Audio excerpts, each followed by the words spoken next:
sing biyen jarine mbok tepati.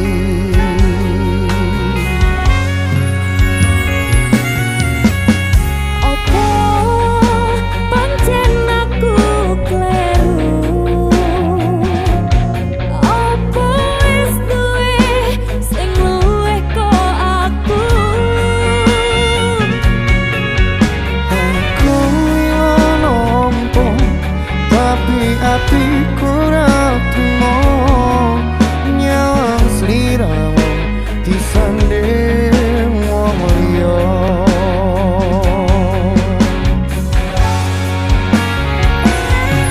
Kurangku apa jajal toko ngomong masalah sepele aja digawe tau.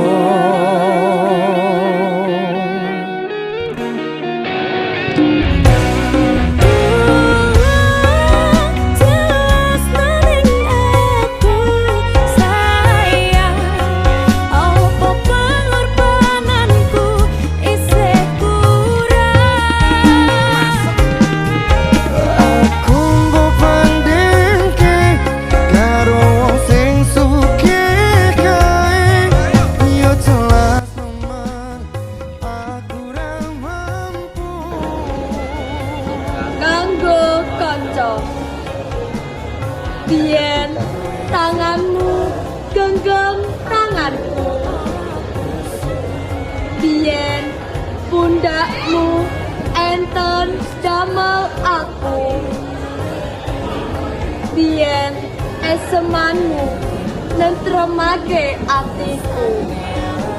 Nanging saiki pundak, tangan lan guyumu ilang saking uripku.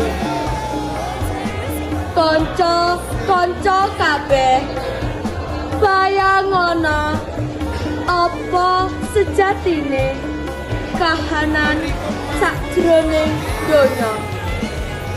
Yen ora ana welas lan ora ana asih, ora ana uga kekancan tanpa pamrih.